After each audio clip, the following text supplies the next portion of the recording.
The Lord be with you. A reading from the Holy Gospel according to Luke.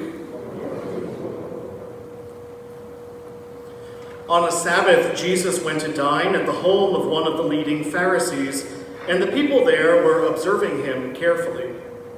He told a parable to those who had been invited, noticing how they were choosing the places of honor at the table.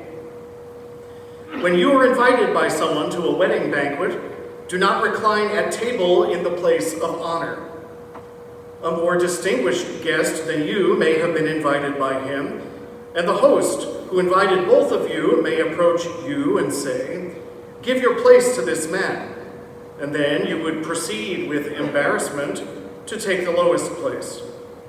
Rather, when you are invited, go and take the lowest place, so that when the host comes to you, he may say, "My friend, move up to a higher position."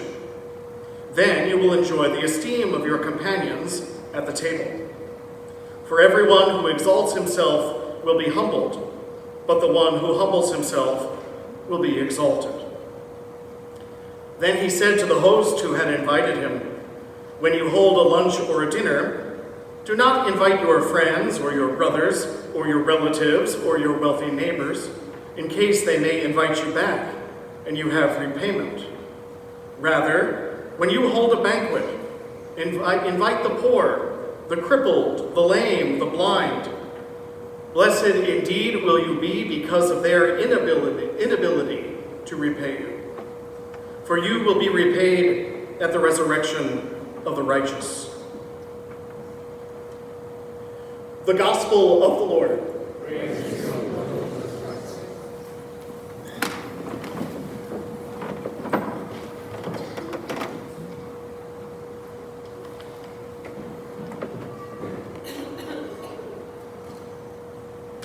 Just a word of reintroduction. I noticed as I was going to the back, people whispering, "Who is that guy?" I'm Keith Maskowitz. I'm a Jesuit priest. I'm stationed up in Massachusetts, but I grew up here in the parish. I'm home visiting my folks for Labor Day, so I thought I'd come over and say hello.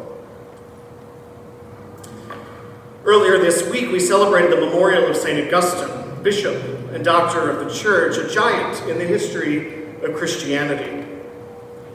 In the chapel of the College of the Holy Cross, where I am stationed, up in Worcester, Massachusetts, there is a beautiful stained glass window depicting St. Augustine.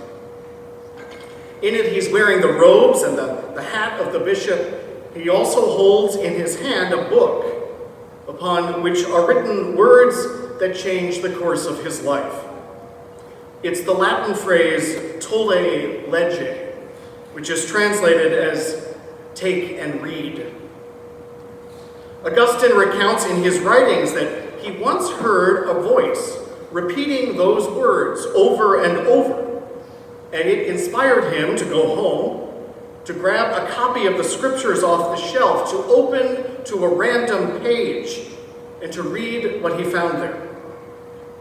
And in pondering the words of St. Paul to the Romans, Augustine's conversion to Christianity began, all because he heard an encouraging voice.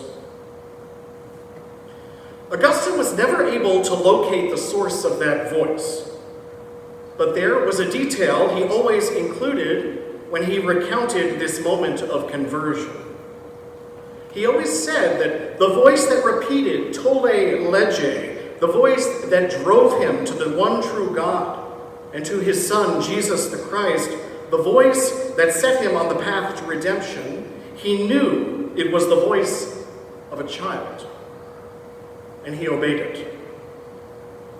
Now, I don't know about you, but I have 6 nieces and a nephew, and I do not always do what they tell me to do, not even the bossiest of them.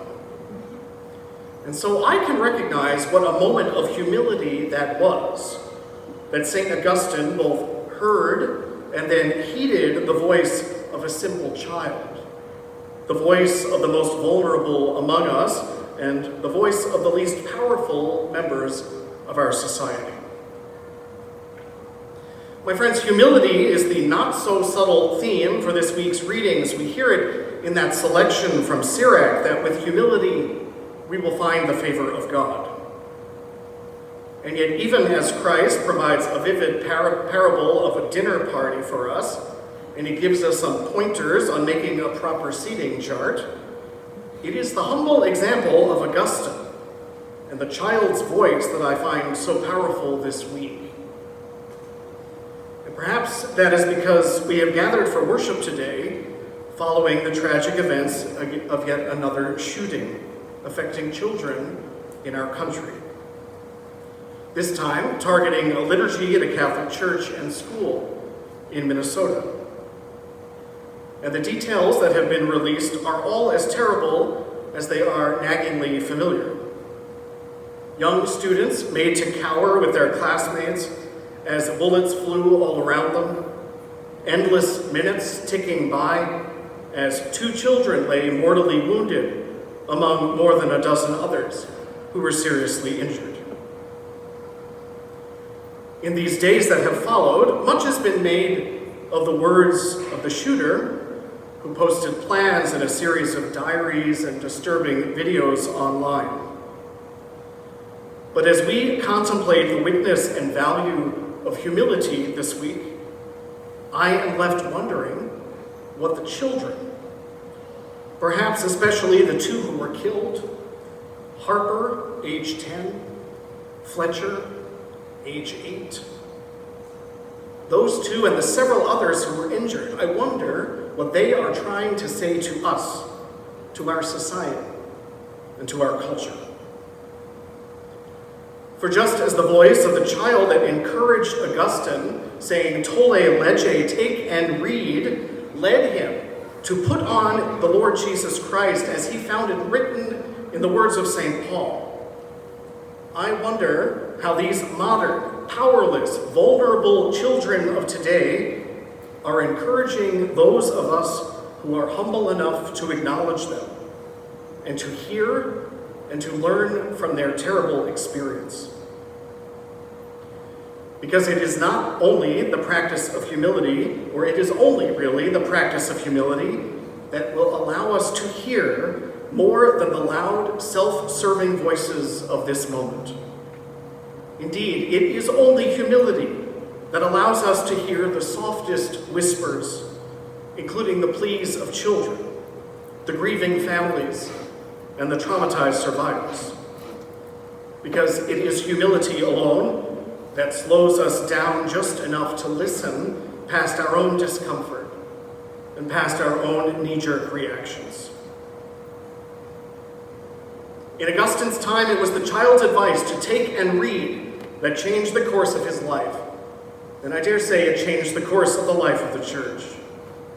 I wonder, though, what these murdered and wounded children are saying to us today. I wonder if we can be humble enough to listen. And I wonder if, like St. Augustine, our hearts can ultimately be converted. I sure hope so.